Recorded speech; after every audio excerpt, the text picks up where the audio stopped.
What's up, guys, and welcome back to another video. If you're new here, welcome, and if you're returning, welcome back. So today we're going to be pouring in concrete into the space that you see here.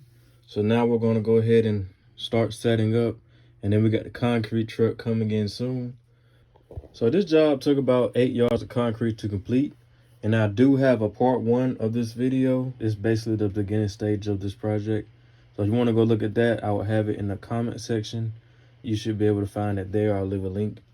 I'm going to go ahead and let the video play, and I'll see you guys in the next one.